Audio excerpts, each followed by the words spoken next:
이번에 원자재 단으로 시선을 좀 돌려볼까 합니다. 구리도 최근에 톤당 $10,000를 돌파했다라고 하고 칠레에 대한 공급 이슈도 있었습니다. 근데 금값도 지금 계속 상승을 하고 있는 와중입니다. 그래서 이렇게 시장이 좀 어느 종목을 사야 할지 그리고 하락하는 종목의 수가 워낙 많아서 갈피를 잘 못 잡겠다 하시는 분들이라면 지금 원자재 쪽으로 시선을 좀 돌려봐도 괜찮을까요?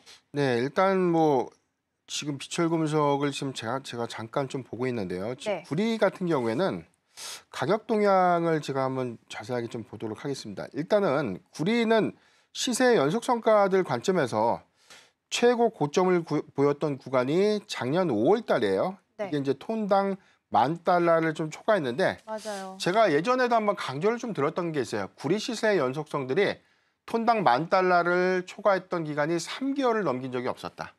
아, 지금이 짧다라는 그렇죠. 말씀이신 거죠? 지금 현물 기준에서는 현재 $9,787. 최근에 상승폭을 모두 다 반영한다고 하더라도 $10,000를 좀 돌파하지 못했었고요. 작년 5월 달에 상승하게 된 배경이 네. 중국의 구리 제련소들이 대체적으로 크게 좀 폐업을 좀 하면서 구조조정이 가속화가 됐고 그래서 일시적으로 중국 내 구리 수요가 증가됨에 따른 가격 상승에 대한 요인이 좀 있었는데 이런 기조가 장기화되진 못했습니다. 그래서 3개월간의 연속성을 좀 보인 바가 없었고 한 1개월도 좀 채 되지 않았던 점.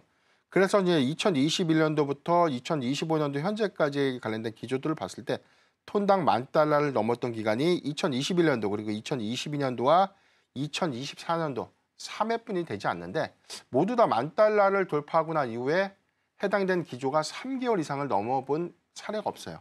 유가도 제가 마찬가지로 $100, $110까지에 대한 기조가 2년 전, 3년 전부터 재차 좀 유가에 관련된 상승 요인들, 그다음에 감산에 관련된 우려감들 때문에 전망들은 계속해서 좀 나왔죠. 그러니까 중요한 거는 지금 구리 가격이 글로벌 수요 기조와 맞물리면서 굉장히 가격 상승의 효과들이 가팔라질 수 있다라고 좀 볼 수는 있지만 데이터상에서는 이 부분을 따라오지 못했기 때문에 구리 관련주들은 일시적인 상승 요인 정도로만 해석하는 것이 맞겠다라고 좀 말씀드렸습니다.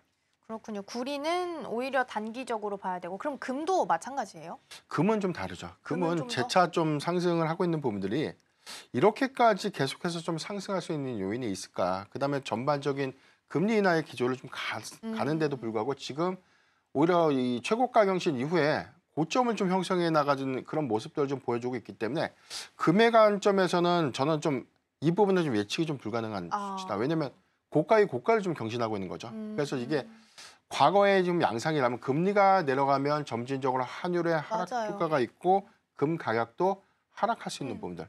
그래서 시장의 유동성이 풍부하게 좀 공급이 되면 안전자산에서 위험자산으로서에 대한 머니무브가 시작되고 이에 따라서 금 가격도 동조돼서 좀 조정을 좀 받는 흐름들을 좀 보여줬는데 트럼프 대통령에 대한 취임 이후에 오히려 금 가격에 대한 연속성이 디커플링 되는 모습으로 좀 맞아요. 이어지고 있기 때문에 이 부분은 명확하게 업황과 약간 시장의 수급은 좀 다르게 좀 이동하고 있지 음. 않나라고 좀 판단해 보고 있습니다. 시장이 어지럽다 보니까 금 가격에 대한 기본적인 틀 자체도 좀 바뀌어서 가고 있는 게 아닌가 네. 싶습니다. 아무래도 관세 정책에 대한 불확실성이 금 가격엔 좀 영향을 주고 있지 않나 싶고요. 구리값 같은 경우에는 단기적으로 체크해 보시면 좋겠습니다.